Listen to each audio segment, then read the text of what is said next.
தோழர்களை இந்த ஒரு பதிவில் நம்ம என்ன பார்க்க போகிறோம்னா, இவரோட மூஞ்சியை நீங்கள் கண்டிப்பாக பார்த்துருப்பீங்க. இவர் நீதிமன்றத்தில் கெஞ்சினா எப்படி இருக்கும்? நல்லா யோசிச்சு பாருங்களேன். நல்லா தான் இருக்கும், நடந்தால் நல்லாயிருக்கும்னு நினச்சிங்கன்னா நடந்திருக்கு, இன்றைக்கி நடந்திருக்கு. ஆனால் ஒரு வே அதை பற்றி பேசலை. நம்ம பேசுவோம், நம்ம இதுக்கு இருக்கோம், நம்ம இந்த வீடியோவில் நம்ம பேசுவோம். நம்பர் 1. நம்பர் 2, அரசு வக்கீல் நியமனத்தில் ஊழல் நடந்திருக்கான் ப்ரோ. நம்ம ஆட்சியில் மிகப்பெரிய ஊழல் இதுதான் அப்படிங்கிறாங்க. அதாவது மாவட்ட செயலாளர்லேருந்து பொதுச்செயலாளர் வரைக்கும் பெரிய பணம் கையாடல் பட்டிருக்கு அப்படின்லாம் ஏதேதோ சொல்கிறாங்க. இதை பற்றி உனக்கு தெரியுமா? நேற்று முழுக்க இதான் கமெண்ட், நான் ஃபுல்லாக பார்த்தேன். இதை பற்றி நானும் தேடி பார்த்தேன். எனக்கு தெரிஞ்ச சில தகவல்களை இந்த வீடியோவில் நான் உங்கள்கிட்ட ஷேர் பண்ணிக்கிறேன். நம்பர் 2. நம்பர் 3, இன்றைக்கி தலைமைச் செயலகத்துக்கு அன்புமணி ராமதாஸ் அவர்கள் வந்திருக்காங்க. வந்து என்ன சொல்லியிருக்காருன்னா, 60 வருஷம் தமிழ்நாட்டில் இந்த நடைமுறை இல்லைங்க.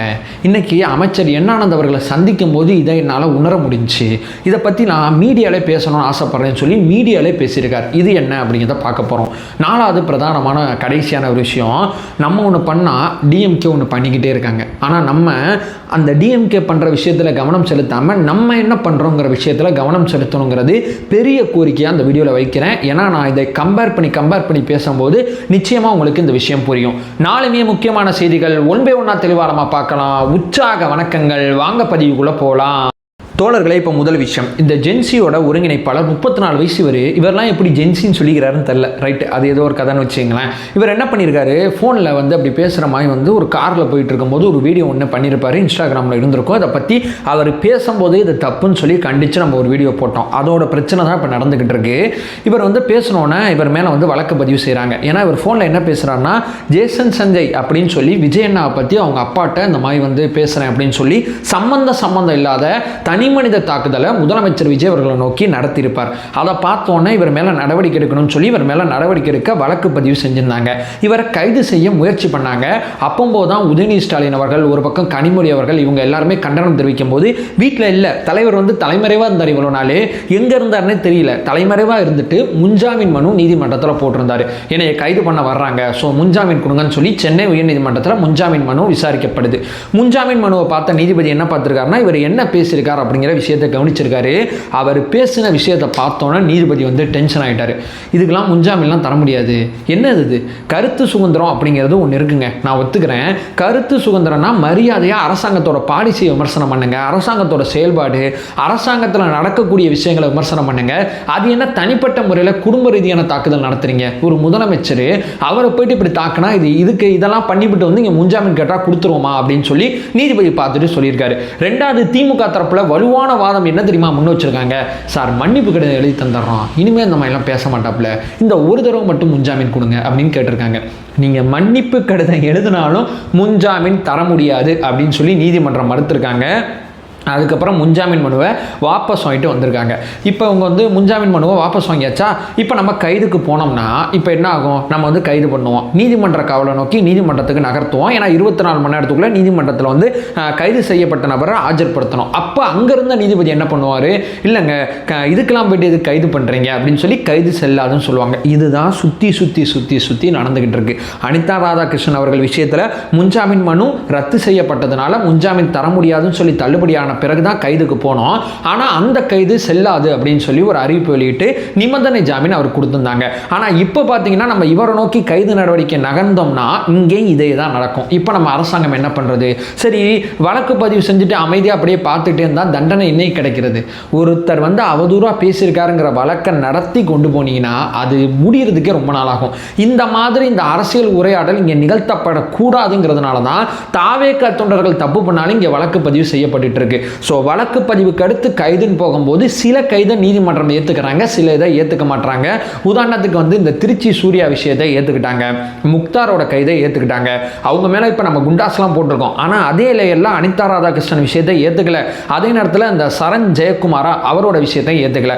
சில பெண்கள் கண்ணீர் விட்டு அழுதுருப்பாங்க, தொடப்பக்கட்டெல்லாம் எங்களை பேசுகிறாங்க வீடியோவில், நாங்கள் அப்படி என்ன தப்பு பண்ணோம் அப்படின்னு சொல்லி அவங்க பேசியிருப்பாங்க. அந்த கைதை ஏற்றுக்கல. வெளியே இந்த பயங்கரமாக அந்த இப்படிலாம் பண்ணிட்டு இருந்தாங்கல்ல, அந்த மாதிரி விஷயம்லாம் நடந்துச்சு. இன்னைக்கு முன்ஜாமீன் ரத்து செய்யப்பட்டிருக்கு.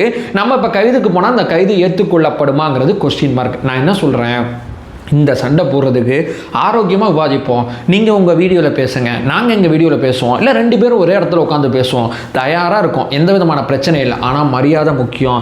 மாண்புமிகு முதலமைச்சர் அப்படின்னு தான் நான் சொல்கிறேன். மாண்புமிகு முன்னாள் முதலமைச்சர் மு.க. ஸ்டாலின் அவர்கள் சொல்கிறேன். எதிர்க்கட்சி தலைவர் உதயநிதி அவர்கள் சொல்கிறேன். அவரோட எனக்கு எந்த பிரச்சனையும் இல்லை, அவரோட செயல்பாட்டோடு தான் எனக்கு பிரச்சனை. இந்த புரிதலோட இந்த ஜென்சியோட ஒருங்கிணைப்பாளன்னு சொல்கிற நீங்கள் நடந்துக்கிட்டிங்கன்னா ரொம்ப ரொம்ப மகிழ்ச்சியாக இருக்கும். இப்போ கைது பண்ணால் மறுபடியும் தக்கான்னு குதிக்காமல் இந்த தப்பை நம்ம பண்ணதுனால இந்த ஆக்ஷன் நடக்குதுங்கிற அந்த புரிதலோடு இருங்க. கட்சிக்காரங்க இதை ஆதரிக்காதீங்க. எந்த கட்சிக்காரங்களும் மரியாதை இல்லாமல் பேசுகிறவங்கன்னா தயவு செய்து ஆதரிக்காதீங்கிறது என்னுடைய பெரிய ரிக்வஸ்ட்டாக இருக்குது. இது நம்பர் 1 செய்தி. இப்போ நம்பர் 2 பிரதானமான விஷயம். ப்ரோ, அரசு வக்கீல் நியமனத்தை நீ பார்த்தியா செய்தியை? அதில் ஏதோ பெரிய ஊழல் நடக்குதான். யார் எனக்கு முதல்ல இது புரியவே இல்லை. முதல்ல நம்மளும் இத்தனை நியூஸ் பேப்பர் படிக்கிறோம், நம்ம இந்த செய்தியை பார்க்கவே இல்லை அப்படிங்கிறது நமக்கு பிரதானமாக இருந்துச்சு. இல்லை ப்ரோ, நீதிமன்றத்திலலாம் மனு போட்டிருக்காங்களாம். 2 மனு போட்டிருக்காங்க. ஒரு மனு தள்ளுபடி செய்யப்பட்டிருக்கு. இதை யாராவது சொன்னாங்களா? அரசு வக்கீல் நியமனத்தில் இந்த அரசாங்கம் சரியாக நடந்துக்குங்கிறத நாங்கள் நம்புகிறோம், இந்த மாதிரி மனுக்கள் நீதிமன்றத்துக்கு வர வேணாம் அப்படின்னு சொல்லி ஒரு மனுவை தள்ளுபடி பண்ணியிருக்காங்க. இந்த விஷயம் நடந்திருக்கு. இன்னொன்று மனு தாவேக்காவோட ஒருத்தர் ஒருத்தங்க வழக்கு பதிவு, அதாவது எனக்கு அரசு வக்கீல் நியமனத்தில் எனக்கு தப்பாக நடந்துருச்சுன்னு சொல்லி நீதிமன்றத்தில் மனு போட்டிருக்காங்க. இந்த மனு விசாரணைக்கு வர இருக்குன்னு சொல்கிறாங்க. இதே மாதிரி போடப்பட்ட ஒரு மனு தள்ளுபடி பண்ணியிருக்காங்க. அரசாங்கத்தின் மேலே நம்பிக்கை இருக்குன்னு சொல்லி இன்னொன்று மனு விசாரணைக்கு வரப்போகுது. அது விசாரணைக்கு வந்தால் தான் என்ன நடக்குது என்ன நடந்ததுங்கிறது நமக்கு தெரியும். இன்னொன்று என்ன சொல்கிறாங்கன்னா, 600-650 அரசு வக்கீல் நியமிக்க போகிறாங்க. 29ஆம் தேதி, போன மாதம் 29ஆம் தேதி வரைக்கும் அப்ளிகேஷன் அத்தனை பேர்ட்டையும் வாங்கியிருக்காங்க.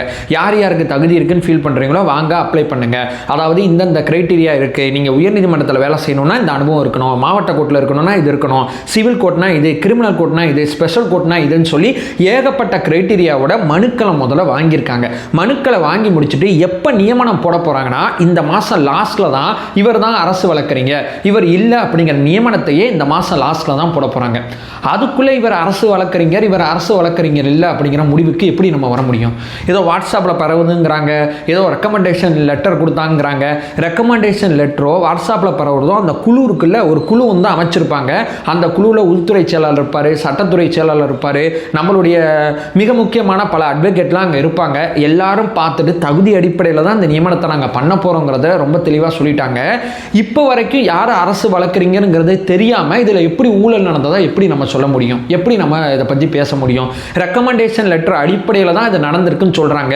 இன்னும் ஜீவோவே வரலையே. இவர் தான் அரசு வழக்கறிஞர், இவர் இல்லைங்கிறது இன்ன வரைக்கும் யாருக்கும் தெரியல. தெரியாமல் இதில் எப்படி ஊழல் நடந்ததுங்கிறத எப்படி சொல்ல முடியும்? இல்லை ப்ரோ, இவரோட பேர் இருக்குது பார்த்தியா, இவரோட பேர் இருக்கும் போதே நான் சொன்னேன், அன்னைக்கே சொன்னேன் ஊழல் நடந்துச்சுன்னு. கரெக்டாக இவரோட பேர் இருக்குங்கிறத எப்போ சொல்ல முடியும்னா ஜூலை மாதம் லாஸ்ட்டில் தான் சொல்ல முடியும். அது வரைக்கும் சொல்ல முடியாது. இவங்க சொல்கிற குற்றச்சாட்டுலாம் எப்படி இருக்குன்னா, மொட்டை கடிதாசி எழுதுவாங்கல்ல, அப்படி தான் இருக்குது. ப்ரோ 100 கோடி இவர் கொடுத்தாராம், அவர்கிட்ட வாங்கினாராம், இவர்கிட்ட கொடுத்தாராம், இதெல்லாம் எனக்கு புரியல. நேரு அவர்கள் ஊழல் பண்ணாருங்கிறத குற்றச்சாட்டு முன் வச்சோம். 3 இடத்துல பண்ணோம், 3 இடத்துல குற்றச்சாட்டு முன் வச்சோம். அதாவது இவர் பணி மாறுதலுக்கு, வேலை கொடுக்கறதுக்கு, வேலையில் பணி மாறுதலுக்கு டெண்டரில் இவர் இந்த மாதிரி பண்ணாருங்கிறப்போ அவர் மேலே வழக்கு பதிவு செய்யப்பட்டிருக்கு. ஏவா மேலே குற்றச்சாட்டு வச்சோம். இந்த கரூர் விஷயத்தில் ரோடே போடாமல் ரோடு போட்டாருங்கிற குற்றச்சாட்டு வழக்கு பதிவு செய்யப்பட்டிருக்கு. டிரான்ஸ்ஃபார்ம் ஊழல்னு சொல்லி செந்தில் பாலாஜி மேலே ஒரு குற்றச்சாட்டு வச்சோம், வழக்கு பதிவு செய்யப்பட்டிருக்கு. சிவசங்கர் அவர்கள் அவருடைய உதவியாளர் மூலமாக லஞ்சம் வாங்கிட்டு ஏதோ ஒன்று பண்ணார் அப்படிங்கிற ஒரு குற்றச்சாட்டு வைக்கப்பட்டுச்சு. அவர் மேலே வழக்கு பதிவு செய்யப்பட்டிருக்கு. ஸோ இந்த மாதிரி யார் தப்பு பண்ணாலும் இந்த மாதிரிங்க இப்படி நடந்துச்சுங்க, இதாங்க விஷயம் அப்படின்னு ஏதாவது கொடுக்குறாங்களா? ப்ரோ, இது மாரிதாஸ் முதல்ல எழுதினார். அதுக்கப்புறம் சாட்டை தன்னோட வீடியோவில் சொன்னார். அதுக்கப்புறம் அரசியல் சதுரங்கம் விக்னேஷ் இருக்கார்ல, அவரோட வீடியோக்களில் இதை பற்றி விசாரிக்கணும், மெகா ஊழல் அப்படின்னு சொன்னார். யாருமே இவர்கிட்ட பணம் வாங்கி இவரை போட சொன்னார், இன்னாருக்காண்டி செஞ்சாருங்கிற மாதிரி எந்த இடத்துலையும் எந்த தெளிவான தகவலும் இல்லை. ஸ்பெசிஃபிக்காக ஒரு குற்றச்சாட்டை முன் வச்சிங்கன்னா அந்த குற்றச்சாட்டு சரியா தப்பாங்கிறத நம்ம விசாரிக்கலாம், போனால் வரலான்னு வைங்களேன். எந்த விதமான தெளிவான விஷயமும் இல்லாமல் ஊழல் ஊழல் ஊழல் நீங்கள் ஒரு பக்கம் கத்துனா எப்படி இதை நம்புறது? உங்கள் கூட சேர்ந்து நானும் கத்தணும் தான் ஆசைப்படுறேன். ஆனால் எனக்கு சரியான தகவலை நீங்கள் கொடுத்தா வேணா கத்த முடியும். இன்னும் ஜீவோவே வராமல் யார் அரசு வழக்கறிஞர் யார் இல்லைங்கிறதே யாருக்குமே தெரியல. இப்போ வரைக்கும் தற்காலிக வழக்கறிஞரை போட்டு நடத்திக்கிட்டு இருக்காங்க. சில நியமனங்கள் மட்டும்தான் பண்ணியிருக்காங்க. அது ஆட்சிக்கு வந்தோன்னே பண்ணிட்டாங்க.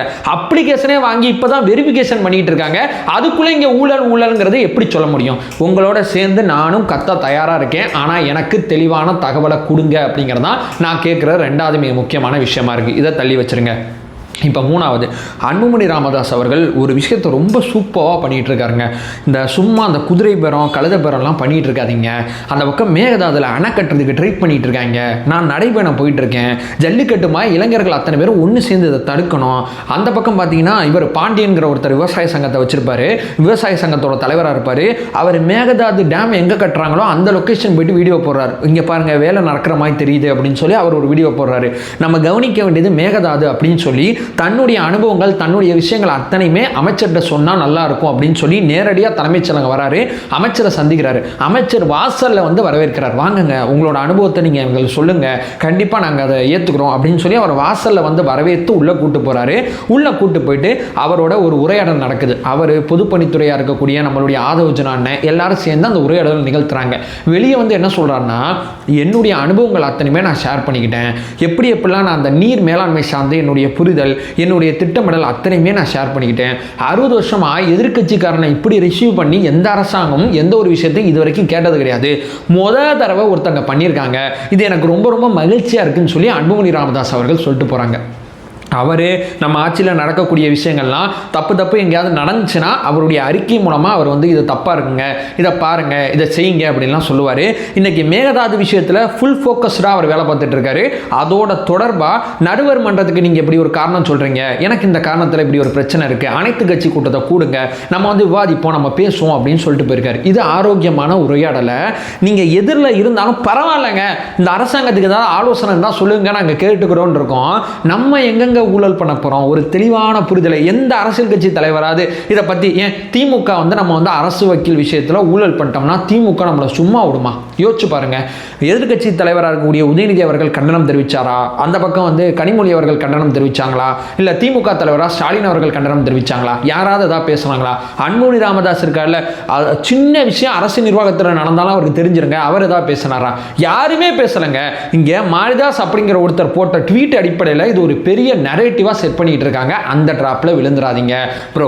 சவுக்கு அவரோட வீடியோவில் சொன்னார் ப்ரோ அப்படின்னா, சவுக்கெல்லாம் எனக்கும் அவருக்கும் ஆகவே ஆகாது. நம்மளே நிறையா பேசியிருக்கோம். அவர் என்ன நேரம் என்ன பேசுவாருங்கிறது ஊருக்கே தெரிஞ்ச உண்மை.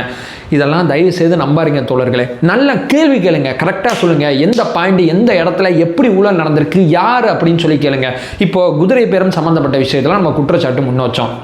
இந்த நம்மளுடைய எம்எல்ஏ வந்து ஒரு ஆடியோவை லீக் பண்ணியிருக்காரு. இந்த ராம் சினிமாவோட ஓனருங்கிறாங்க அவர் யாருன்னு தெரியல எனக்கு, அவர் ஓனர்னு சொல்லப்படுறாங்க, அவர் தான் பேசினார் அப்படின்னு சொல்கிறாங்க.